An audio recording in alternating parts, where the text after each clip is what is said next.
اللہ اللہ کی، اللہ اوپر، ما اس کے ہداکم ہدایت دی تم کو، واو اور لعلکم تاکہ تم تشکرون شکر کرو۔ اس کا ترجمہ: رمضان کا مہینہ وہ مہینہ ہے جس میں قرآن نازل کیا گیا، جو لوگوں کے لیے ہدایت ہے، اور ہدایت کے بارے میں اس کے بیانات خوب واضح ہیں، اور حق اور باطل کے درمیان فرق ظاہر کرنے والے ہیں۔ جو شخص تم میں سے اس ماہ میں موجود ہے وہ اس میں روزے رکھے، اور جو شخص مریض ہو یا سفر پر ہو تو دوسرے دنوں کی گنتی کر کے روزے رکھ لے۔ اللہ تمہارے لیے آسانی کا ارادہ فرماتا ہے، دشواری کا ارادہ نہیں فرماتا، اور تاکہ تم گنتی پوری کرو، اور تاکہ تم اس پر اللہ کی بڑائی بیان کرو کہ اس نے تم کو ہدایت دی، اور تاکہ تم شکر کرو۔ اس آیت شریفہ میں ان دنوں کی تعین فرما دیا گیا ہے کہ جن میں روزہ رکھنا فرض ہے۔ پچھلی ہم نے آیت میں لفظ پڑھا تھا ایام معدودات، یعنی کہ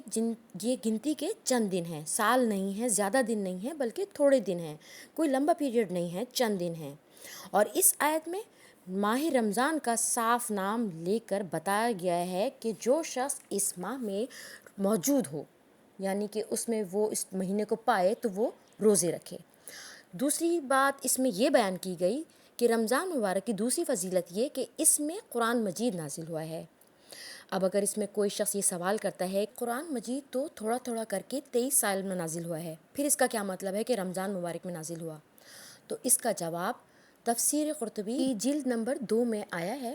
کہ شب قدر میں لوح محفوظ سے پورا قرآن جملۃ الواحد اکٹھا آسمانی دنیا پر نازل کیا گیا ہے اور بیت العزت میں رکھ دیا گیا، پھر وہاں سے حضرت جبریل علیہ السلام تھوڑا تھوڑا حسب حکم لاتے رہے۔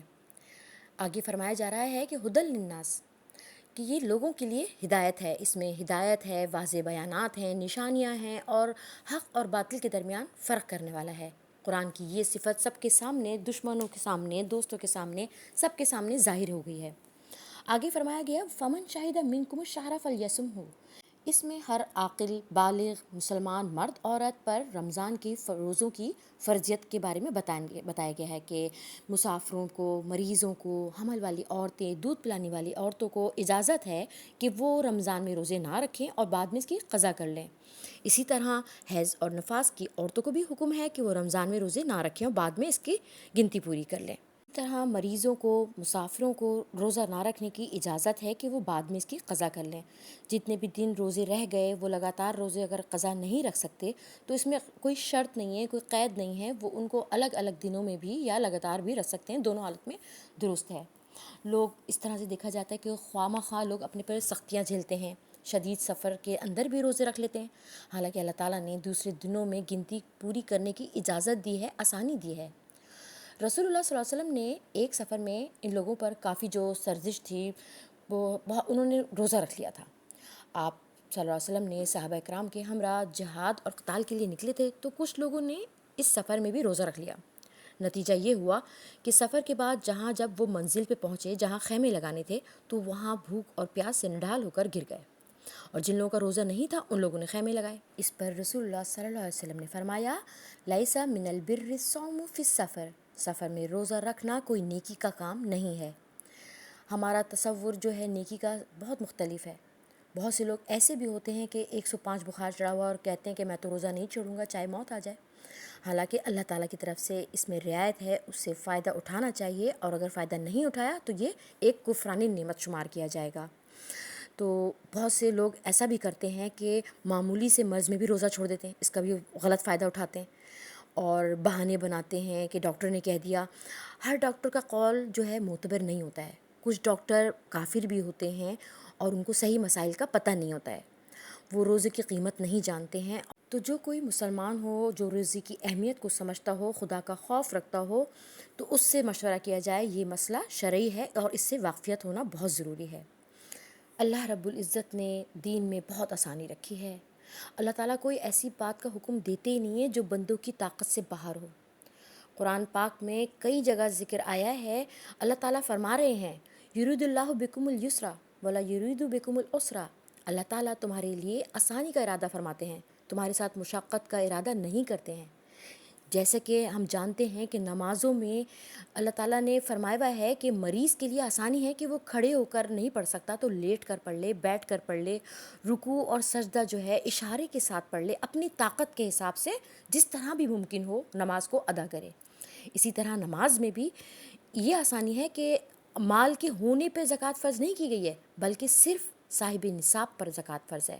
اور اس کی ادائیگی اس وقت فرض ہے جب نصاب پر پورے ایک چاند کے حساب سے 1 سال گزر جائے، اور پھر زکوٰۃ میں جو کچھ بھی واجب ہے وہ بہت کم، یعنی کہ سمجھ لیں ہمارا جو کل مال ہے اس کا 40واں حصہ دینا واجب ہے۔ اسی طرح حج پر بھی آسانی ہے کہ ہر شخص پہ فرض نہیں ہے، بلکہ جو شخص مکہ معظمہ کی سواری پہ آنے جانے کی طاقت رکھتا ہو، سفر کا خرچ برداشت کر سکتا ہو، بال بچوں کا پیچھے اپنے ضروری خرچہ چھوڑ کر جانا اس میں استطاعت ہو اس کی اتنی، تب اس پہ حج فرض ہے، اور وہ بھی زندگی میں صرف ایک بار۔ آگے فرمایا گیا ہے ولی تکمل العدہ، اس میں واو جو ہے یہ عاطفہ ہے جو فعل پر محذوف ہے، عطف ہے۔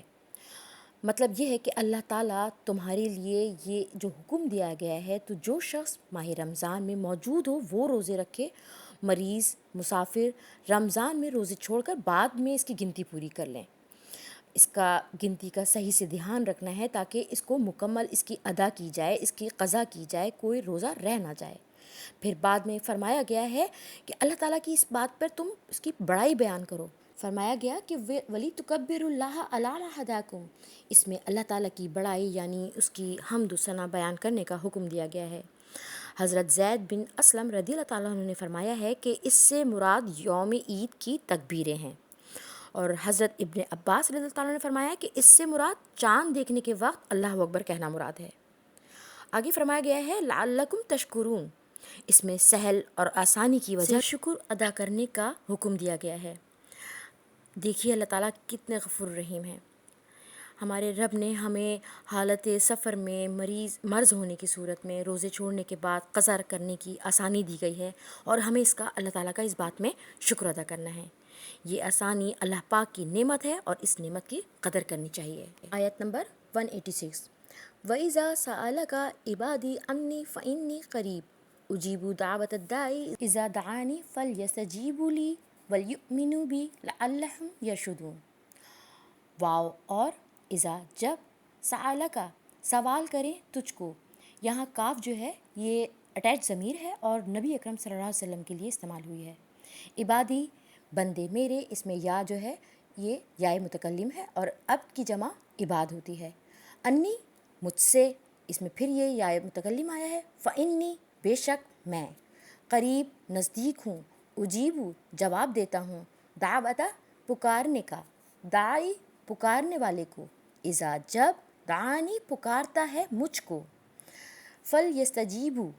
اس میں استجاب لفظ آ رہا ہے، استجابہ یستجیبو مستجاب، بس چاہیے کہ قبول کریں، لی میرے حکم کو، ولیؤمنو اور ایمان لائیں۔ یہ امنا یؤمنو سے کہ اس کی جمع ہے اور یؤمنو ایمان لائیں، بی ساتھ میرے، لعلہم تاکہ وہ، یرشدون رشدہ یرشدو ارشاد لفظ ہوتا ہے بھلائی پائیں۔ اس کے ترجمہ کرتے ہیں، اور جب میرے بندے آپ سے میرے بارے میں سوال کریں سو بلا شبہ میں قریب ہوں، دعا کرنے والے کی دعا قبول کرتا ہوں۔ جب وہ مجھ سے دعا کرے سو وہ میرے احکام کو قبول کریں اور مجھ پر یقین رکھیں تاکہ وہ نیک راہ پر رہیں۔ تفسیر در منصور جلد نمبر 1 صفحہ نمبر 194 میں ذکر ہے کہ ایک شخص حضور اکرم صلی اللہ علیہ وسلم کی خدمت میں حاضر ہوا اور اس نے عرض کی، یا رسول اللہ، ہمارا رب قریب ہے جس سے ہم آہستہ طریقے سے بات کریں، یا دور ہے جسے ہم زور سے پکاریں؟ اس پر حضرت صلی اللہ علیہ وسلم نے خاموشی اختیار فرما لی، اور پھر اللہ تعالیٰ نے یہ آیت وَإِذَا سَأَلَكَ آخر تک نازل فرمائی۔ حضرت عطا بن ابی رباح نے بیان فرمایا ہے کہ آیت جب یہ وقال ربکم ادعونی استجب لکم نازل ہوئی تو صحابہ اکرام نے عرض کیا کہ اگر ہمیں معلوم ہو جاتا کہ ہم کس وقت دعا کریں تو اچھا ہوتا۔ اس پر یہ آیت وَإِذَا سَأَلَكَ عِبَادِي آخر تک یہ نازل ہوئی ہے۔ ہم پچھلے آیت میں جان چکے ہیں کہ روزوں کا احکام ہوا ہے، اس میں رمضان مبارک کا مہینہ اس کا آخرت کے کمانے کا سیزن بتایا گیا، اور اس میں بہت کمائی بتائی گئی ہے اعمال کے حساب سے۔ شیاطین کو جکڑ دیا جاتا ہے، جنت کے دروازے کھول دیے جاتے ہیں، دوزخ کے دروازے بند کر دیے جاتے ہیں۔ صحیح بخاری میں ہے کہ اللہ تعالیٰ کی طرف سے ہر رات ایک منادی ندا دیتا ہے کہ اے خیر کی تلاش کرنے والے آگے بڑھ، اور اے شر کی تلاش کرنے والے رک جا۔ اہل ایمان کی طبیعت رمضان میں اور ویسے بھی جو نیک لوگ ہوتے ہیں ان کی نیکیوں کی طرف بہت زیادہ راغب ہوتی ہیں۔ رمضان میں شوق زیادہ بڑھ جاتا ہے نیکیاں کمانے کا، وہ روزے بھی رکھتے ہیں، نماز بھی پڑھتے ہیں، اور نمازوں کا بہت بہترین طریقے سے الحمدللہ اہتمام بھی کرتے ہیں۔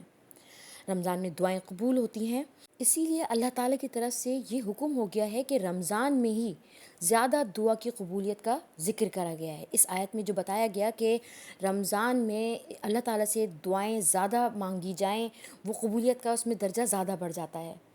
اس آیت میں بتایا جا رہا ہے کہ وہ سب کی دعا سنتا ہے اور قبول بھی فرماتا ہے، اس لیے یہاں اسمعو نہیں فرمایا بلکہ اجیبو فرمایا، تاکہ قلبی دعا کو شامل کیا جائے۔ اچھا، یہاں ایک بات یہ سمجھنی ہے کہ دعا یہاں پہ جو ہے یہ ایک یک طرفہ معاملہ نہیں ہے۔ ہم جیسے پڑھ چکے ہیں فَاذْكُرُونِی أَذْكُرْكُمْ، کہ اللہ تعالیٰ فرماتے ہیں بس تم مجھے یاد رکھو تو میں تمہیں یاد رکھوں گا، تم میرا شکر کرو تو میں تمہاری قدردانی کروں گا، تم میری طرف چل کر آؤ گے تو میں تمہاری طرف دوڑ کر آؤں گا، تم بالش بھر آؤ گے میرے پاس تو میں ہاتھ بھر کے آگے بڑھوں گا۔ لیکن اگر تمہارا رخ تم اپنا موڑ لو گے تو ہم بھی اپنا رخ موڑ لیں گے۔ یعنی اللہ تعالیٰ فرما رہے ہیں کہ مجھے کوئی غرض نہیں ہے، غرض تو تم لوگوں کی ہے، یہ باقی غرض ہم لوگوں کی ہے۔ ہم اگر اللہ سے رجوع کریں گے تو اللہ تعالیٰ بھی ہم سے رجوع کریں گے۔ سمجھنا یہی ہے کہ اگر ہم توبہ کریں گے تو اللہ تعالیٰ کی نظر کرم ہم پر متوجہ ہوں گی۔ سورہ محمد میں یہ الفاظ آئے ہیں ان تنصروا اللہ ینصرکم، کہ اگر تم اللہ کی مدد کرو گے تو وہ تمہاری مدد کرے گا۔ لیکن اگر ہم اللہ تعالیٰ کے دشمنوں کے ساتھ دوستی کر لیں گے، ان کے ساتھ راز باز بڑھائیں گے، تو اللہ تعالیٰ پھر ہماری کہاں سنیں گے؟ ہم اللہ تعالیٰ کی مدد مانگنے کے لیے آگے بڑھیں گے تو ہم سے بڑا بیوقوف کوئی نہیں ہوگا۔ جب تک ہم خود کو ٹھیک نہیں کریں، اللہ کے دشمنوں کے ساتھ دشمنی نہ کر لیں، پہلے اللہ کی طرف ہمیں رخ صحیح ہونا چاہیے، اللہ سے اپنا معاملہ درست کرنا چاہیے۔ اور اس میں یہ شرط نہیں ہے کہ پہلے کوئی بہت بڑا ہمیں ولی کامل بننا ہے، بلکہ اللہ تعالیٰ نے صرف ہماری نیت دیکھنی ہے، ہماری خلوص نیت سے ہماری توبہ کو دیکھنا ہے، اس کے بعد سارے پردے ہٹ جائیں گے، اللہ تعالیٰ کے ہمیں قبول کر لیں گے۔ اللہ تعالیٰ نے فرمایا ہے کہ تم توبہ کرو، میں بالکل اسی طرح تمہیں کر دوں گا جیسے تم پہلے دن ماں کے پیٹ سے پیدا ہوئے تھے۔ سبحان اللہ۔ اللہ تعالیٰ کے احکامات کو پورا کرنا اور اللہ پر یقین کامل رکھنا ہے کہ اگر ہم اللہ پہ یقین رکھیں گے کہ ہم نیک راہ پہ آئیں گے تو اللہ تعالیٰ ہمیں اپنے قریب کر لیں گے۔ اللہ تعالیٰ سے پھر ہم رب العزت سے اپنی دعائیں مانگیں گے، اللہ تعالیٰ قبول فرمائیں گے، اس کو مقبول فرمائیں گے ہماری دعائیں، تو ہماری دعائیں رد نہیں ہوں گی انشاءاللہ۔ اس کے نتیجے میں ہمیں پھل کیا ملے گا کہ ہمیں ہدایت کا درجہ مل جائے گا، ہمیں ہدایت کی توفیق مل جائے گی، ہم ہدایت کی راہ پر آ جائیں گے، اور اللہ تعالیٰ کی ہدایت پہ آ جانا اس سے بڑی کوئی نعمت ہے ہی نہیں۔ تمام نعمتیں اگر ہدایت کے ساتھ منسلک ہو جائیں تو یہ اللہ تعالیٰ کی بہت بڑی ہم پہ نظر کرم ہوگی، ہم پہ مہربانی ہوگی۔ اس سلسلے میں چند احادیث ہیں۔ صحیح بخاری کے جلد نمبر 2 میں صفحہ نمبر 938 حضرت ابو ہریرہ رضی اللہ عنہ سے روایت ہے کہ رسول اللہ صلی اللہ علیہ وسلم نے ارشاد فرمایا کہ تمہاری دعا قبول کی جاتی ہے جب تک کہ دعا کرنے والا جلدی نہ کرے۔ وہ کہتا ہے کہ میں نے دعا کی اور وہ قبول نہ ہوئی۔ اسی طرح ایک اور حدیث میں آیا ہے، رسول اللہ صلی اللہ علیہ وسلم نے ارشاد فرمایا کہ بندے کی دعا برابر قبول ہوتی رہتی ہے جب تک کہ گناہ کی اور قطع رحمی کی دعا نہ کرے، بشرط یہ کہ جلدی نہ مچائے۔ عرض کیا گیا کہ جلدی مچانے کا مطلب کیا ہے؟ فرمایا جلدی مچانا یہ ہے کہ یوں کہنے لگے میں نے دعا کی اور لیکن میری دعا مجھے قبول ہوتی نظر نہیں آتی، یہ سمجھ کر تھک کر بیٹھ جائے اور دعا کو چھوڑ دے۔ یہ صحیح مسلم میں جلد نمبر 2 صفحہ نمبر 352 پہ موجود ہے۔ آیت نمبر 187 احل لکم لیلۃ الصیام الرفث الی نسائکم ہن لباس لکم وانتم لباس لہن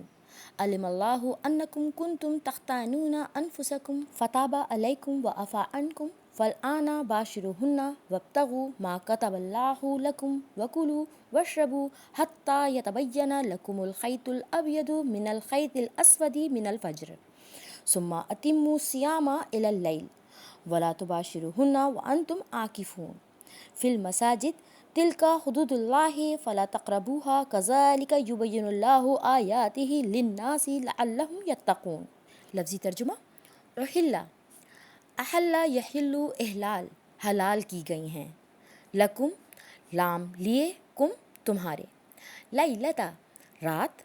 صیام روزے کی، رفسو رغبت کرنا یعنی جانا، رفسا یرفسو یہ جسمانی رغبت کے لیے کہا جاتا ہے، فزیکل ریلیشن کے لیے کہا جا رہا ہے، الا طرف، نسائکم بیویوں اپنی کے، ہننا وہ، یہ ہننا لفظ جو ہے یہ مونس جمع غائب کے لیے ہے، لباس پردہ ہیں، لکم واسطے تمہارے، وانتم واو اور انتم تم ہو، لباس پردہ، لہننا واسطے ان کے، یہ بھی مونس کے لیے، علیم اللہ جان لیا اللہ نے، انکم یہ کہ تم، کنتم تھے، تختانون خیانت کرنا، کمی کرنا، انفسکم جانو اپنی کو یعنی اپنی جان پر، خود پر، فتابہ پس پھر آیا، توبہ کر کے پلٹنے کو کہا جا رہا ہے، علیکم اللہ اوپر، کم تمہارے، وعفا اور معاف کیا، انکم تم سے، فالآن بس اب، باشروہن ملا کرو ان سے، باشرہ یباشرو یہ مباشرت یہ لفظ آ رہا ہے، ملا کرو ان سے، وابتغوا اور تلاش کرو، ڈھونڈو، ماں جو کہ کتب اللہ لکھ دیا اللہ نے، لکم واسطے تمہارے، وکلو اور کھاؤ، وشربو اور پیو، حتیٰ یہاں تک کہ یتبین ظاہر ہو، لکم واسطے تمہارے، خیط دھاگا، ابیض سفید، من سے، خیط دھاگا، اسود کالے، من الفجر فجر سے، ثم پھر، اتمو پورا کرو، اتما یتمو اتمام تمام کرنا، پورا کرنا، صیام روزہ، الا تک، لیل رات، واو اور لا مت نہیں، تباشروہن ملو ان سے، نہیں ملو ان سے، واو اور انتم تم، عاکفون اعتکاف کرنے والے ہو، فی المساجد مسجدوں کے بیچ میں، تلکا یہ ہیں، حدود اللہ حدیں اللہ کی، فلا فاپس لا نہیں، مت، تقربوہا نزدیک جاؤ ان کے، کذالکا اسی طرح، یبینو بیان کرتا ہے، اللہ آیاتہ نشانیاں اپنی، احکامات اپنے، للناسی لوگوں کے لیے، لعلہم تاکہ وہ، یتقون بچیں، تقوی پائیں۔ اس کا ترجمہ: حلال کیا گیا تمہارے لیے روزوں کی راتوں میں بیویوں میں مشغول ہونا، وہ لباس ہیں تمہارے لیے اور تم ان کا لباس ہو، اللہ نے جان لیا کہ بلا شبہ تم اپنے نفسوں کی خیانت کرتے ہو، سو تمہاری توبہ قبول فرمائی اور تم کو معاف فرما دیا، سو اب ان سے میل ملاپ کرو اور تلاش کرو جو اللہ نے تمہارے لیے لکھ دیا ہے، اور کھاؤ اور پیو یہاں تک کہ لیے تمہارے لیے سفید دھاگا سیاہ دھاگے سے ممتاز ہو کر ظاہر ہو جائے، یعنی فجر کا دھاگا، پھر تم روزے پورے کرو رات تک، بیویوں میں میل ملاپ نہ کرو اس حال میں کہ تم اعتکاف کیے ہوئے ہو مسجدوں میں، یہ اللہ کی حد بندیاں ہیں، لہٰذا ان کے پاس نہ پھٹکو۔ اسی طرح اللہ بیان فرماتا ہے لوگوں کے لیے اپنی آیات تاکہ لوگ پرہیزگار بنیں۔ احکام روزے سے متعلق یہ آیت کافی طویل ہے۔ یہودیوں کے یہاں بھی ان کی شریعت میں ذرا روزہ جب شام کو شروع ہو جاتا تھا اور رات کو بھی روزے میں شامل کر لیا کرتے تھے، چنانچہ ان کا جو مرد و زن کا تعلق ہوتا ہے وہ قائم بھی نہیں ہو سکتا تھا۔ ان کے ہاں سحری وغیرہ کا کوئی تصور نہیں ہوتا تھا، جیسے ہی رات کو سوتے روزہ شروع ہو جاتا اور اگلے دن جب آفتاب غروب ہوتا تو روزہ ان کا رہتا تھا۔ حضرت براء بن عازب رضی اللہ تعالیٰ عنہ نے بیان فرمایا ہے کہ روزے کی فرضیت کے بارے میں ابتدائی زمانے میں قانون کے مطابق حضور اکرم صلی اللہ علیہ وسلم کے صحابہ کرام اس پر عمل کرتے تھے۔ جب کسی شخص کا روزہ ہوتا، افطار کا وقت آ جاتا اور اگر وہ افطار سے پہلے سو جاتا تو پوری رات اور پورے دن تک وہ کچھ اگر نہیں کھایا جب تک کہ شام نہیں ہو جائے تو وہ اس کا پورا دن اور رات روزے میں شمار ہو جاتا تھا۔ جب یہ واقعہ پیش آیا کہ ابو قیس سرما انصاری رضی اللہ تعالیٰ عنہ کا روزہ تھا، افطار کا وقت ہوا تو وہ اپنی بیوی کے پاس آئے، ان سے کہا تمہارے پاس کھانے کو کچھ ہے؟ انہوں نے کہا میرے پاس تو کچھ نہیں، لیکن میں کہیں جا کر تمہارے لیے انتظام کر کے لاتی ہوں۔ انہوں نے دن بھر کام کیا، ابھی بھی ان کی بیوی واپس نہ آئی تو ان کی آنکھ لگ گئی۔ بس جب وہ آئیں اور ان کو دیکھا کہ وہ سو چکے ہیں تو کہنے لگیں ہائے تیری محرومی، کھانے کا وقت ختم ہوا اور کل کو روزہ بھی رکھنا ہے۔ انہوں نے اسی طرح بغیر کھائے پیے روزہ رکھ لیا۔ جب آدھا دن ہو گیا تو رسول اللہ صلی اللہ علیہ وسلم نے سے اس کا ذکر فرمایا، اللہ تعالیٰ نے اس پر یہ آیت کریمہ نازل فرمائی ہے۔ ہمارے ہاں روزوں میں نرمی کی گئی ہے، ایک تو رات کو روزے کو خارج کر دیا گیا ہے، صرف روزہ دن کا رکھنا ہے، رات کے وقت روزے کی تمام پابندیاں ختم ہو جاتی ہیں۔ اسی طرح سے رات کو تعلق زن و شوہر بھی قائم کر دیا جاتا ہے اور کھانے پینے کی بھی اجازت ہے۔ شوہر اور بیوی کے تعلق کو جائز قرار دیا گیا، یہاں پہ حلال قرار دیا گیا ہے، اور یہ بھی فرمایا گیا آگے کہ وہ پوشاک ہیں تمہارے لیے اور تم پوشاک ہو ان کے لیے۔ یہاں پہ یہ بات بہت آرام سے سمجھائی جا رہی ہے کہ جیسے وہ تمہارے لباس ہیں اسی طرح تم ان کا لباس ہو۔ جیسے لباس میں کوئی پردہ نہیں ہوتا، ایسے ہی بیوی اور شوہر میں کوئی پردہ نہیں ہوتا۔ لباس تو خود ایک پردہ ہی ہے۔ اسی طریقے سے کہا تو مثال دی جا رہی ہے کہ اللہ تعالیٰ مثال دے رہے ہیں کہ جیسے مرد کے اخلاق کی حفاظت کرنا بیوی کی ذمہ داری ہے، اسی طرح بیوی کے اخلاق کی ذمہ داری، اس کی حفاظت کرنا مرد کی ذمہ داری ہے۔ آگے فرمایا جا رہا ہے علم اللہ، یعنی اللہ کے علم میں ہے کہ تم اپنے آپ سے خیانت کر رہے ہو۔ صحیح بخاری کے صفحہ نمبر 247 جلد نمبر 2 میں ہے کہ جب رمضان کے روزوں کا حکم ہوا تو افطار کے بعد نیند آ جانے کی صورت میں عورتوں کے قریب نہ جاتے تھے، اور پورے رمضان یہی قانون رہتا تھا، اور بہت سے لوگ جو تھے وہ اپنے جانوں پر خیانت کر لیا کرتے تھے۔ اللہ تعالیٰ فرما رہے ہیں کہ اللہ کے علم میں ہے کہ تم اپنے آپ کے ساتھ خیانت کر رہے ہو، تم جو وہ کام کر رہے تھے جو گناہ نہیں ہے لیکن پھر تم اس کو گناہ سمجھ رہے ہو اور پھر بھی کر رہے ہو، تو یعنی کہ تم خیانت کر رہے ہو۔ فتاب علیکم، تو اللہ نے تم پر نظر رحمت فرمائی، وعفا عنکم، اور تمہیں معاف کر دیا۔ اس سلسلے میں جو بھی خطائیں ہو گئیں وہ سب کی سب معاف سمجھو۔ فالآن باشروہن، تو اب تم ان کے ساتھ تعلق زن و مرد قائم کرو۔ وابتغوا ما کتب اللہ لکم، اور تلاش کرو اس کو جو کچھ اللہ تعالیٰ نے تمہارے لیے لکھ دیا ہے۔ یعنی اولاد کا جو سلسلہ شروع ہوتا ہے وہ تعلق زن و مرد سے ہے، اور اس کا مقصد یہی ہے اولاد پیدا ہونے کا۔ تو اللہ تعالیٰ نے اس تعلق کو سکون اور راحت کا ذریعہ بنا دیا، جیسے کہ اللہ تعالیٰ نے قرآن مجید میں فرماتے ہیں لَتَسْكُنُوا إِلَيْهَا کے الفاظ، کہ اس تعلق کے بعد اعصاب میں تناؤ کے اندر جو ایک سکون کی کیفیت پیدا ہوتی ہے، اس میں یہی حکمت ہے کہ حضور اکرم صلی اللہ علیہ وسلم اپنے ہر سفر میں ایک زوجہ محترمہ کو اپنے ساتھ ضرور رکھتے تھے، اس لیے کہ وہ قائد اور سپہ سالار کو کسی وقت کبھی بھی کسی ایسی پریشان کل جو صورتحال ہو جائے تو اس پہ جو فیصلہ کرنے پڑتے تھے کہ جس پہ جذبات اور اعصاب پر دباؤ پڑ جایا کرتا تھا، اس کے لیے کام کیا جاتا تھا کہ حضور صلی اللہ علیہ وسلم اپنے ساتھ سفر میں زوجہ محترمہ کو ساتھ رکھتے تھے۔ وَكُلُوا وَاشْرَبُوا حَتَّى يَتَبَيَّنَ لَكُمُ الْخَيْطُ الْأَبْيَضُ مِنَ الْخَيْطِ الْأَسْوَدِ مِنَ الْفَجْرِ، اور کھاؤ اور پیو یہاں تک کہ واضح ہو جائے تمہارے لیے فجر کی سفید دھاری رات کی سیاہ دھاری سے۔ یہاں پہ مراد یہ دی گئی ہے کہ اس کا جو مثال دی جا رہی ہے وہ صبح کی پاؤں پھٹنے کے لیے بتائی جا رہی ہے، یعنی جب صبح کی سحر نمایاں ہو جائے، صبح صادق ہوتی ہے، اس وقت کھانے پینے کو چھوڑنے کی اجازت ہے۔ اور یہاں کہا گیا کہ وَكُلُوا وَاشْرَبُوا، اور کھاؤ اور پیو، یہاں پہ یہ امر کا صیغہ آیا ہے، حکم دینے کا صیغہ آیا ہے۔ ہمارے اور یہود کے روزوں میں صرف ایک سحری کا ہی فرق ہے۔ اس ایک حدیث میں بھی اس کی کافی آیا ہے کہ سحری ضرور کیا کرو، اس لیے کہ سحری میں برکت ہے۔ پھر اس کے بعد فرمایا جا رہا ہے وَلَا تُبَاشِرُوهُنَّ وَأَنْتُمْ عَاكِفُونَ فِي الْمَسَاجِدِ،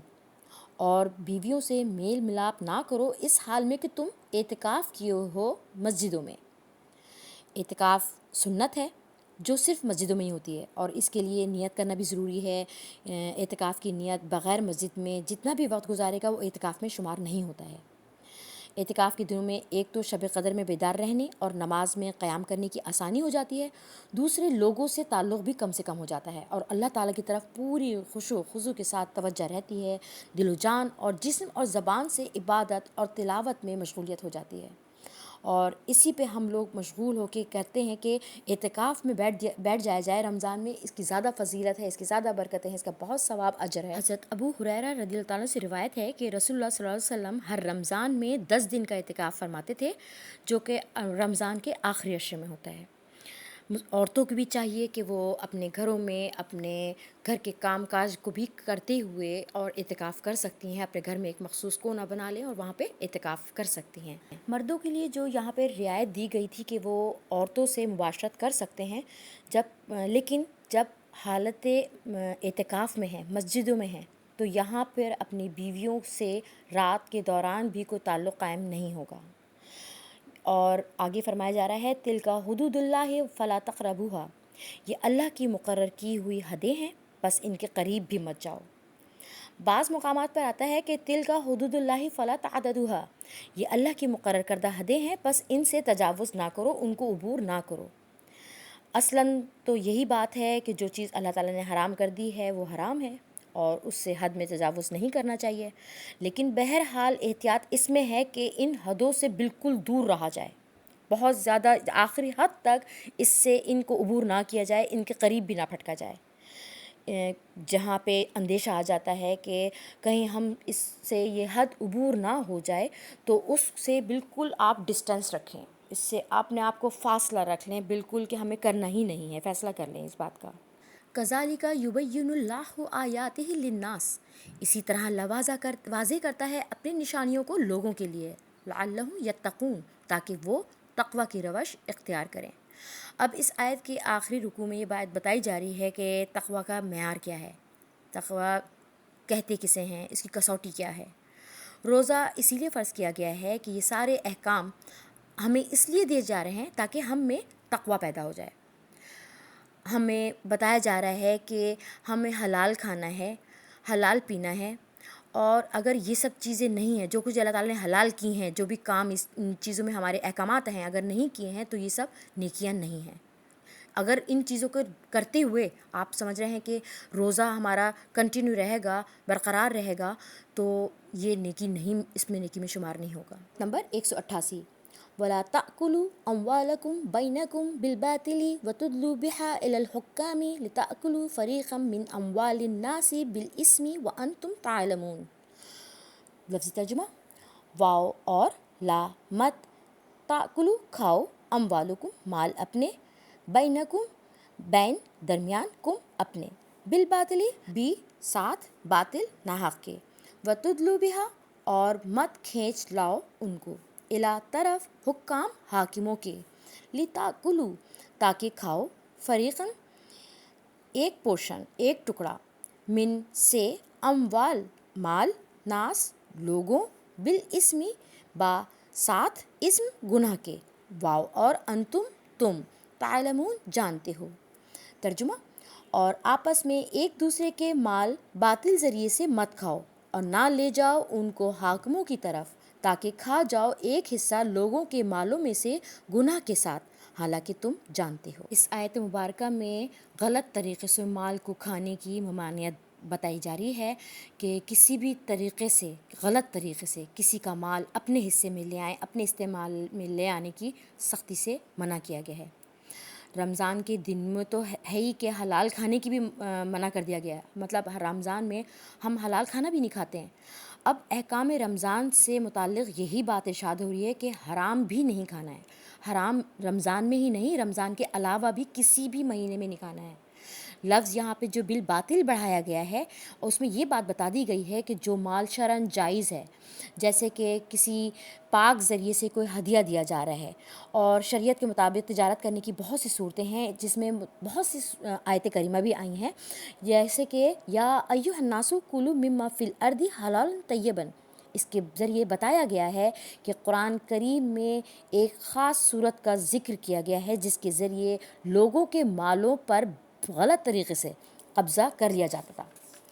تو اس کو حکام وقت کو ذریعہ بنا کے لوگ اس مال کو اپنا مال کر لیا جاتا تھا۔ اس کی بہت سی مختلف شکلیں بیان کی جاتی ہیں کہ حاکم وقت کو رشوت دے دی جاتی ہے اور اس کو اب اس میں اپنا حق کا فیصلہ دائر کر دیا جاتا ہے، جھوٹی تحریریں لکھ دی جاتی ہیں، جھوٹے گواہ بنا لیے جاتے ہیں اور حاکم وقت کے سامنے پیش کر دی جاتی ہیں، گورنمنٹ کو دکھا دی جاتی ہیں۔ اس طرح سے کسی کے غیر مال کو، جائیداد کو اپنے حصے میں کرا لینا، یہ بھی ایک بالکل اس کی ممانعت کی گئی ہے۔ یہ شرعی قانون کی خلاف ورزی ہے۔ کا مال لے لینا اس کے لیے حلال ہرگز نہیں ہوگا۔ دنیا آخرت میں تو اس کا بہت بڑا وبال ہے، سخت عذاب ہے۔ دنیاوی کاموں کے ذریعے حکاموں سے اپنا فیصلہ کروا لینا، کسی کا مال اپنی طرف بنا کر بالکل مطمئن نہیں ہونا ہے۔ یہاں یہ بات یاد رکھنی ہے کہ مالک یوم الدین، قاضی روز جزا، اللہ تعالیٰ کے حضور میں حاضر ہونا ہے، پیش ہونا ہے۔ ہمارے تمام اعمال اللہ تعالیٰ کے سامنے پیش کیے جائیں گے۔ مسلم شریف میں ایک حدیث ہے، حضور اکرم صلی اللہ علیہ وسلم نے ارشاد فرمایا کہ جو شخص کسی ایسی چیز کا دعویٰ کرے جو اس کی نہیں ہے تو وہ شخص ہم میں سے نہیں ہے اور وہ اپنا ٹھکانہ دوزخ میں بنا لے۔ اسی طرح ایک اور حدیث میں ہے، حضور صلی اللہ علیہ وسلم نے فرمایا ہے کہ جس شخص نے جھوٹی قسم کھائی جس کے ذریعے کسی مسلمان کا مال اپنے حق میں کر لینا چاہتا تھا، تو وہ قیامت کے دن اللہ تعالیٰ اسے اس حال میں ملاقات کرے گا کہ اللہ تعالیٰ اس پر غصہ ہوگا۔ یہ صحیح بخاری اور صحیح مسلم میں مذکور ہے۔ لفظ فریقا من اموال الناس میں جو فرمایا جا رہا ہے کہ صرف آپس میں مسلمانوں ہی کا مال ناحق لے لینا حرام نہیں ہے، بلکہ غیروں کا مال بھی ناحق لے لینا حرام ہے۔ جو کافر مسلمانوں کی جو کاموں میں لگے رہتے ہیں، شریعت کی اصطلاح میں ان کو ذمی کہا جاتا ہے۔ تمام مسلمانوں پر ان کی جان و مال کی حفاظت لازم ہے۔ خیانت کر کے یا کسی کے بھی مال کو ہتھیا لینا، مال ناحق رکھ لینا، یہ جائز نہیں ہے۔ وَأَنْتُمْ تَعْلَمُونَ، اور تم اس کو جانتے بوجھتے کر رہے ہو۔ تقویٰ کا معیار یہی ہے کہ رزق حلال کھایا جائے، کمایا جائے اور حرام خوری سے بچایا جائے۔ متقی وہی شخص ہے۔ متقی یہ نہیں ہے کہ آپ نماز روزے بہت کر رہے ہیں لیکن حرام خوری میں لگے ہوئے ہیں۔ اب آگے جو آیت آ رہی ہیں وہ حج کے احکام آ رہے ہیں اور اس کے قتال کے احکام اس کے بعد آئیں گے۔ آیت نمبر 189، يَسْأَلُونَكَ عَنِ الْأَهِلَّةِ قُلْ هِيَ مَوَاقِيتُ لِلنَّاسِ وَالْحَجِّ وَلَيْسَ الْبِرُّ بِأَنْ تَأْتُوا الْبُيُوتَ مِنْ ظُهُورِهَا وَلَكِنَّ الْبِرَّ مَنِ اتَّقَى وَأْتُوا الْبُيُوتَ مِنْ أَبْوَابِهَا وَاتَّقُوا اللَّهَ لَعَلَّكُمْ تُفْلِحُونَ۔ يَسْأَلُونَكَ، پوچھتے ہیں تجھ کو۔ یہ کا کی جو ضمیر ہے یہ حضور اکرم صلی اللہ علیہ وسلم کے بارے میں بیان کی جا رہی ہے۔ ان سے، اہلہ چاندوں کے، قل کہہ کے، ہیا وہ، مواقیت وقت ہیں، للناسی لوگوں کے لیے، والحج اور حج کے، ولیس البر واو اور لیسا نہیں، بر نیکی، بان بیچ اس کے کہ،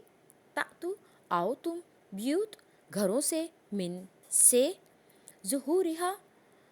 پچھواڑے ان کے، ولیکن البر واو اور لاکن لیکن، بر نیکی، من واسطے اس شخص کے جو ہے، تقا پرہیزگاری کرے، وقتو اور آؤ، بیوت گھروں میں، من سے، ابوابہا دروازے ان کے، واتقوا اللہ اور ڈرو اللہ سے، لعلکم تاکہ تم، تفلحون فلاح پاؤ۔ ترجمہ، وہ آپ سے چاندوں کے بارے میں سوال کرتے ہیں، آپ صلی اللہ علیہ وسلم فرما دیجئے کہ یہ اوقات مقررہ ہیں لوگوں کے لیے اور حج کے لیے، اور نیکی یہ نہیں ہے کہ تم گھروں میں ان کے پچھواڑوں کی طرف سے آؤ، لیکن نیکی یہ ہے کہ کوئی شخص تقوی اختیار کرے اور آ جاؤ تم گھروں میں ان کے دروازوں سے، اور اللہ سے ڈرو تاکہ تم کامیاب ہو جاؤ۔ تفسیر در منصور جلد نمبر 1 صفحہ نمبر 203 میں حضرت معاذ بن حبل نے عرض کیا رسول اللہ صلی اللہ علیہ وسلم سے کہ یہ چاند چھوٹا بڑا کیسے ہوتا ہے؟ پہلے باریک دھاگے کی طرح ہوتا ہے، پھر بڑھتے بڑھتے بڑا ہو جاتا ہے اور گول ہو جاتا ہے، اور پھر گھٹتے گھٹتے باریک ہو جاتا ہے۔ تو اس سوال کے جواب میں اللہ تعالیٰ نے یہ آیت نازل فرمائی، اور اس میں اس کا جواب ہے تو اللہ تعالیٰ نے گویا ایک کیلنڈر لٹکا دیا ہے۔ یہ چاند جب نمودار ہوتا تو سمجھ جاتے کہ پہلی تاریخ ہو گئی ہے، کچھ دنوں کے بعد نصف چاند ہوتا تو اس سے معلوم کرتے تھے کہ ایک ہفتہ گزر گیا، اور 2 ہفتے کے بعد جب پورا چاند ہو جاتا تھا تو سمجھ جاتے تھے کہ یہ 15 دن گزر گئے ہیں۔ اسی طرح جب گھٹنا شروع ہوتا تھا تو اس میں بھی اسی طرح سے لوگ حساب لگایا کرتے تھے۔ اور یہاں پر سب سے زیادہ جو سوال پیدا ہوتا تھا وہ یہ تھا کہ حج حج کو کس طرح سے کاؤنٹ کیا جائے، اس کا وقت کس طرح متعین کیا جائے، روزے کب شروع ہوں، عورتوں کی عدت کی مدت، اور اسی طرح کے بہت سے کام تھے جس کے لیے چاند کی کمی بیشی سے ہی وہ مدد لیتے تھے۔ یہاں پہ اس صوم کے بعد حج اور حج کے بعد قتال کا ذکر آ رہا ہے۔ وہ اس لیے آ رہا ہے کہ حج وہ عبادت ہے جو ایک خاص جگہ پہ ہوتی ہے۔ نماز روزہ تو ہم ہر جگہ ہو سکتے ہیں، لیکن زکوٰۃ بھی ہر جگہ دے سکتے ہیں، صرف ایک حج کا معاملہ ہے جو صرف مکے میں ہی ہوگا۔ اور مکہ جو تھا اس وقت وہ مشرکین کے قبضے میں تھا، تو مشرکین سے اس کو نجات دلانے کے لیے، اس سے حاصل کرنے کے لیے قتال لازم ہوا، تو اس لیے قتال کا ذکر اس کے بعد آیا۔ اور قتال کے ذکر میں اس میں پہلے صبر کا پیدا ہونا ضروری ہے۔ عرب کے لوگ جو تھے، جیسے ہم پیچھے پڑھ چکے ہیں اپنے پچھلے پارٹ میں، کہ وہ گھوڑوں کو روزے رکھواتے تھے جنگ کے لیے، بھوک پیاس اور اس کی شدت کو اس کی عادت بناتے تھے۔ تو اس کو مشابہت اللہ تعالیٰ نے یہاں پہ یہی دی ہے کہ چنانچہ پہلے روزے کا حکم دیا گیا کہ جس طرح تم روزے اپنے گھوڑوں کو رکھواتے تھے، اب ایسے ہی تم خود رکھو۔ تو سورہ بقرہ میں صوم، حج اور قتال کے احکام کے درمیان اس ترتیب کا یہ ربط ہے۔ آگے کی آیت وَلَيْسَ الْبِرُّ بِأَن تَأْتُوا الْبُيُوتَ، اس بارے میں چاند کے متعلق سوال کے جواب دینے کے بعد عربوں کی جاہلیت کی ایک اور رسم بتائی گئی، یہاں پہ اس کو منع کیا گیا۔ صحیح بخاری کی جلد نمبر 2 صفحہ نمبر 248 میں حضرت براء بن عازب رضی اللہ عنہ سے مروی ہے کہ جاہلیت کے میں عرب کے لوگ جب احرام باندھ لیا کرتے تھے تو وہ احرام کے زمانے میں اگر جب گھر پہ آتے تھے تو وہ گھر کی بیک سائڈ سے، پشت سے داخل ہوتے تھے۔ اس پر اللہ تعالیٰ نے یہ آیت نازل فرمائی۔ اوس اور خزرج اور کہ وہاں پہ جو انصاری تھے وہ لوگ یہ حج کر کے آتے تھے تو گھر کے دروازوں میں داخل ہونے کے بجائے پیچھے سے آتے تھے۔ وہ سمجھتے تھے کہ ہم نے کوئی بہت برا کام کیا ہے۔ تو اس بات کو بتایا جا رہا ہے کہ اپنی طرف سے کسی کام میں ثواب یا گناہ سمجھ لینا یہ سب بدعت ہے۔ اس میں کوئی نیکی نہیں ہے کہ آپ اپنے گھروں میں پشتوں کی طرف سے آؤ، بیک سائڈ سے آؤ۔ نیکی تو اس میں ہے جس میں اللہ تعالیٰ نے منع فرمایا ہے، ان سے پرہیز کیا جائے۔ اللہ کے احکام کی خلاف ورزی ہو ان چیزوں میں جس میں اللہ تعالیٰ نے اپنے احکام اور اعمال کی پابندی کی جائے اور اس کو ہی بس صرف ثواب سمجھا جائے۔ یہ سب گمراہی کی باتیں ہیں کہ پیچھے سے آ جانا ہے اور یہ گناہ کی بات ہے، اس کو چھوڑ دینا، یہ سب بدعتیں ہیں۔ اپنی طرف سے کوئی کام منسوب کر لینا اسلام میں تو یہ بدعت ہے۔ آخر میں فرمایا وَاتَّقُوا اللَّهَ لَعَلَّكُمْ تُفْلِحُونَ، تاکہ تم اللہ سے ڈرو اور کامیاب ہو جاؤ۔ اس کے احکام پر عمل پیرا ہونا ہے اور اس کے احکام میں کوئی تغیر اور تبدیلی نہیں لانی ہے۔ اس آیت سے یہ قانون معلوم ہو گیا کہ جس عمل کو اللہ تعالیٰ نے ثواب کا کام نہیں بتایا ہے اور جس کی ترغیب نہیں دی ہے تو اس کو ثواب بنا لینے سے کوئی چیز ثواب نہیں بن جاتی، دین کا جز نہیں بن جائے گا۔ وہ آپ اللہ تعالیٰ کی قرب حاصل کرنے کے لیے اس ٹائپ کے اگر عقیدے رکھے جائیں گے تو یہ نجات کا ذریعہ نہیں ہے، بلکہ یہ دین سے منحرف ہونا اور اس میں بدعتیں پیدا کرنے نیکیوں کو خرابے میں ڈالنا ہے۔ آگے کی آیت تلاوت کرتے ہیں۔ وَقَاتِلُوا فِي سَبِيلِ اللَّهِ الَّذِينَ يُقَاتِلُونَكُمْ وَلَا تَعْتَدُوا إِنَّ اللَّهَ لَا يُحِبُّ الْمُعْتَدِينَ وَاقْتُلُوهُمْ حَيْثُ ثَقِفْتُمُوهُمْ وَأَخْرِجُوهُمْ مِنْ حَيْثُ أَخْرَجُوكُمْ وَالْفِتْنَةُ أَشَدُّ مِنَ الْقَتْلِ وَلَا تُقَاتِلُوهُمْ عِنْدَ الْمَسْجِدِ الْحَرَامِ حَتَّى يُقَاتِلُوكُمْ فِيهِ فَإِنْ قَاتَلُوكُمْ فَاقْتُلُوهُمْ كَذَلِكَ جَزَاءُ الْكَافِرِينَ فَإِنِ انْتَهُوا فَإِنَّ اللَّهَ غَفُورٌ رَحِيمٌ کا ترجمہ، اور اللہ کی راہ میں جنگ کرو ان لوگوں سے جو تم سے جنگ کرتے ہیں، اور زیادتی مت کرو، بے شک اللہ تعالیٰ زیادتی کرنے والوں کو پسند نہیں فرماتا۔ اور تم ان کو قتل کرو جہاں بھی پالو، اور نکال دو ان کو جہاں سے انہوں نے تم کو نکالا، اور فتنہ قتل سے بھی زیادہ سخت ہے۔ اور ان سے جنگ مت کرو مسجد حرام کے پاس جب تک وہ تم سے اس میں خود نہ لڑیں، سو اگر وہ تم سے جنگ کریں تو تم ان کو قتل کر دو، ایسی ہی جزا ہے کافروں کی، سو اگر وہ باز آ جائیں تو اللہ غفور رحیم ہے۔ وَقَاتِلُوهُمْ حَتَّى لَا تَكُونَ فِتْنَةٌ وَيَكُونَ الدِّينُ لِلَّهِ فَإِنِ انْتَهُوا فَلَا عُدْوَانَ إِلَّا عَلَى الظَّالِمِينَ ترجمہ، اور ان سے یہاں تک قتال کرو کہ فتنہ باقی نہ رہے اور ہو جائے دین اللہ ہی کے لیے، پھر اگر وہ جنگ سے باز آ جائیں تو زیادتی نہیں ہے مگر ظالموں پر۔ اس آیت میں اللہ کی راہ میں قتال کا حکم ہے اور ظلم و زیادتی سے پرہیز کرنے کی تاکید بیان فرمائی ہے۔ واقعہ کچھ اس طرح میرے سامنے ہے کہ حضرت سید المرسلین صلی اللہ علیہ وسلم ہجرت کے 6 سال اپنے صحابہ کے ساتھ عمرہ کرنے کے لیے مدینہ منورہ روانہ ہوئے۔ اور جب مکہ معظمہ قریب آیا تو حدیبیہ کے مقام پر مشرکین مکہ نے آپ صلی اللہ علیہ وسلم کو روک لیا اور مکے میں داخل نہیں ہونے دیا۔ بہت زیادہ کہا گیا، انہوں نے 10 سال کے لیے چند شرطوں پہ صلح کر لی۔ ان میں سے ایک شرط یہ بھی تھی کہ اس سال عمرہ نہیں کر سکتے اور آئندہ سال عمرے کے لیے آئیں۔ اس وقت مکہ معظمہ میں 3 دن سے زیادہ نہیں ٹھہریں گے، اور یہ مہینہ ذیقعد کا مہینہ تھا۔ پھر آپ صلی اللہ علیہ وسلم اور آپ کے ساتھی آئندہ سال ماہ ذیقعد میں دوبارہ عمرہ کرنے کی نیت سے دوبارہ تشریف لائے۔ اس زمانے میں 4 مہینوں میں قتال اور جنگ کرنا جو تھا ممنوع تھا، اور ان 4 مہینوں میں یہی ذیقعد کا مہینہ بھی شامل ہے۔ یہاں جو فرمایا جا رہا ہے وَقَاتِلُوا فِي سَبِيلِ اللَّهِ الَّذِينَ يُقَاتِلُونَكُمْ، یعنی جو لوگ تم سے قتال کرتے ہیں ان سے قتال کرو، اور ساتھ یہ بھی فرمایا کہ زیادتی مت کرو، بے شک اللہ تعالیٰ زیادتی کرنے والوں کو پسند نہیں فرماتا۔ ہماری شریعت اسلامیہ میں ہر چیز ایک حد میں ہے، اصول ہیں، ضابطے ہیں، آداب ہیں، اخلاق حسنہ ہیں۔ قتال اور قتل کے بھی اسی طرح کچھ اصول ہیں۔ حضرت حسن بصری رحمۃ اللہ نے فرمایا ہے کہ لا تعتدوا، اس میں وہ سب باتیں داخل ہو گئی ہیں جو جنگ کے موقع پر منع ہوتی ہیں،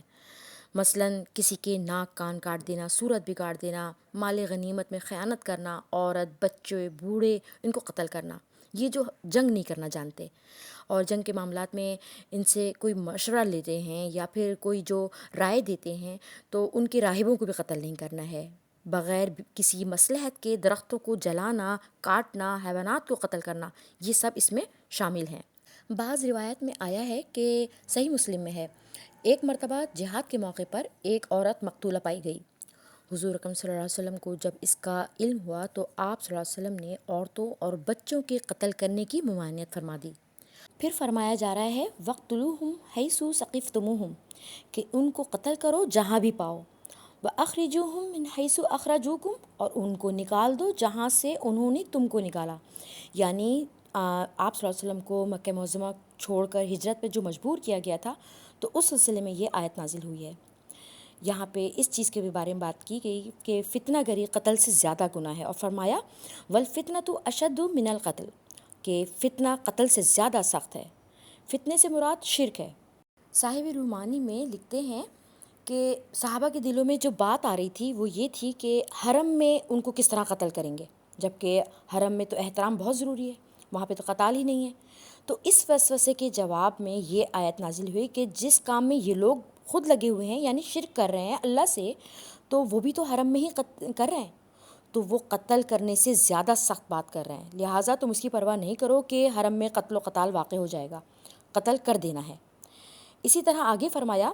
وَلَا تُقَاتِلُوهُمْ عِنْدَ الْمَسْجِدِ الْحَرَامِ حَتَّى يُقَاتِلُوكُمْ فِيهِ فَإِنْ قَاتَلُوكُمْ فَاقْتُلُوهُمْ كَذَلِكَ جَزَاءُ الْكَافِرِينَ، کہ ان سے جنگ مت کرو مسجد حرام کے پاس جب تک کہ وہ تم سے اس میں خود نہ لڑیں،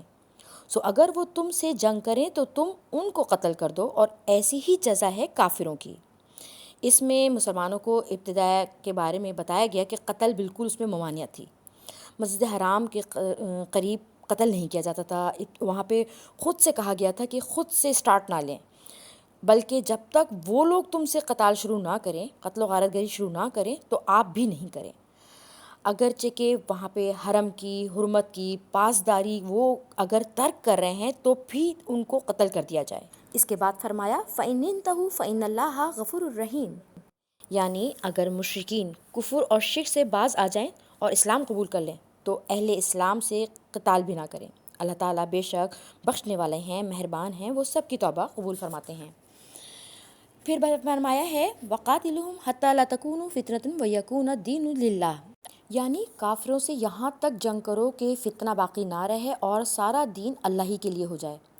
اس میں قتال کی ضرورت اور غرض بیان فرمایا جا رہا ہے۔ شرک اور کفر جو ہے بدترین گناہ ہے، اللہ تعالیٰ سے، اللہ کے احکامات سے بغاوت ہے۔ دنیا میں اس کو مٹانے کے لیے کافروں اور مشرکوں سے جنگ کرتے رہنے کا حکم ہے، یہاں تک کہ جنگ کریں کہ سارا دین اللہ ہی کے لیے ہو جائے۔ یہ جو آ رہا ہے حتی لا تکون فتنہ، یعنی اتنی جنگ کرنی ہے کہ فتنہ باقی نہ رہے اور سارا دین اللہ ہی کے لیے ہو جائے۔ سمجھنا یہ ہے کہ فتنہ ایک عام لفظ ہے اور سب سے بڑا فتنہ کفر اور شرک ہے، اس کے علاوہ فسق اور فجور بھی فتنہ اٹھاتے رہتے ہیں، مسلمان جو آپس میں لڑتے ہیں یہ بھی بہت بڑا فتنہ ہے۔ حضرت عبداللہ بن عمر کی خدمت میں 2 آدمی حاضر ہوئے۔ یہ عبداللہ بن زبیر کے جنگ و جدال کا زمانے کا وقت ہے۔ ان دونوں نے عرض کیا کہ لوگ ضائع ہو رہے ہیں، آپ حضرت عمر رضی اللہ عنہ کے بیٹے ہیں اور رسول اللہ صلی اللہ علیہ وسلم کے صحابی بھی ہیں، آپ جنگ میں حصہ کیوں نہیں لیتے؟ حضرت عبداللہ بن عمر نے ان دونوں سے کہا کہ بلا شبہ اللہ تعالیٰ نے مسلمان بھائی کا قتل کرنا حرام قرار دیا گیا ہے، پھر میں کیسے شرکت کروں؟ ممکن ہے کہ مجھ سے کوئی ناحق قتل نہ ہو جائے۔ ان دونوں نے کہا کیا اللہ تعالیٰ نے یہ نہیں فرمایا کہ وقاتلوہم حتی لا تکون فتنہ، کہ ان سے جنگ کرو یہاں تک کہ فتنہ باقی نہ رہے؟ حضرت ابن عمر رضی اللہ عنہ نے فرمایا کہ ہم نے دشمنان دین سے یہاں تک جنگ کی کہ فتنہ باقی نہ رہا اور دین اللہ ہی کے لیے ہو گیا، اور تم چاہتے ہو کہ یہاں تک جنگ کروں کہ فتنہ وجود میں آ جائے اور دین غیر اللہ کے لیے ہو جائے، لہٰذا تمہاری جنگ اللہ کے لیے نہیں ہے تو میں اس میں شرکت کیسے کروں؟ یہ وہی فتنہ ہے جس کے پیش نظر حضرت ابن عمر رضی اللہ عنہ نے قتال میں حصہ لینے سے باز رہے اور فرمایا کہ قرآن نے تو یہ بھی فرمایا ہے کہ یہاں تک جنگ کرو کہ فتنہ نہ رہے، اور تم اس لیے لڑتے ہو کہ فتنہ ہو جائے۔ تمام مسلمان حضرت ابن عمر کی اس بات کو سمجھیں اور باہمی قتل و قتال کے دنیا اور آخرت کے عذاب اور وبال کے مستحق نہ بنیں۔ پھر جو فرمایا جا رہا ہے کہ فلا عدوان الا علی الظالمین، اس میں یہ بتایا جا رہا ہے کہ کافر اور مشرک اگر اسلام قبول کر لیں تو ان کا قتل کرنا اب جائز نہیں ہے۔ اگر اسلام قبول کرنے کے بعد تم نے ان کو قتل کیا تو تم ظالم ہو جاؤ گے اور پھر گرفت اور سزا کے مستحق ہو جائیں گے، کیونکہ ظالم ہی گرفت کے مستحق ہوتے ہیں۔ اور یہاں پہ کچھ اس کے یہ بھی معنی ہو سکتے ہیں تفسیر میں کہ جب انہوں نے اسلام قبول کر لیا تو ان پر سختی کرنے کا کوئی موقع نہ رہا۔ سختی جو ہے وہ ظالموں پہ ہوتی ہے، مشرکوں پہ ہوتی ہے، کفر شکر و بدعت اور یہ سب جو کفار ہوتے ہیں ان پر ہوتی ہے، تو ان پر سختی کرنا درست ہے۔ یہ لفظ عدوان جو ہے اس کا ترجمہ زیادتی سے کہا گیا ہے، جو اس کا لفظی ترجمہ ہے۔ تعددی اور اعتداء یہ اس کا مادہ ہے۔ جو لوگ اسلام قبول نہ کریں ان کو قتال کرنے کو عدوان سے تعبیر فرمایا گیا ہے، یعنی انہوں نے جو کفر پہ کمر باندھ رکھی ہے اور اس طرح سے زیادتی کر رکھی ہے کہ تم ان کو اس سے زیادہ سزا دے سکتے ہو، تو کہ بھئی انہوں نے زیادہ زیادتی کی ہے تو تم بھی زیادتی کرو گے، یعنی ان کی زیادتی پر ان کو قتل کر سکتے ہو۔ مسلمانوں کی طرف سے جو ان پر قتل اور غارت گری کی صورت میں سزا ہوگی اسے عدوان فرمایا گیا ہے۔ یہ ہے محاورے میں، جیسے ہم لوگ یہاں کہتے ہیں کہ فلاں نے زیادتی کی ہے تو تم بھی زیادتی کرو، حالانکہ زیادتی کا جواب زیادتی نہیں ہوتا۔ صرف دین کی بالادستی کو دیکھنا ہے کہ انسان کی پوری زندگی جو ہے وہ انفرادی طور پہ، اجتماعی طور پر صرف سارے پہلو جو ہیں کلی طور پر اللہ کے احکام کے تابع ہو جائیں۔ الحمدللہ آج کا سبق ہم یہاں پہ اختتام کرتے ہیں اور انشاءاللہ اس کو نیکسٹ میں کنٹینیو کریں گے، اور اس دعا کے ساتھ کہ اللہ تعالیٰ اس کام میں اگر ہم سے کچھ کوتاہی، بھول چوک یا کوئی کمی بیشی ہو گئی ہے تو ہم کو معاف فرمائیے، اس کا اجر ہمارے لیے محفوظ فرمائیے، ہمارے ماں باپ کو اس کا ثواب عطا فرمائیے، آمین ثم آمین۔ السلام علیکم ورحمۃ اللہ وبرکاتہ۔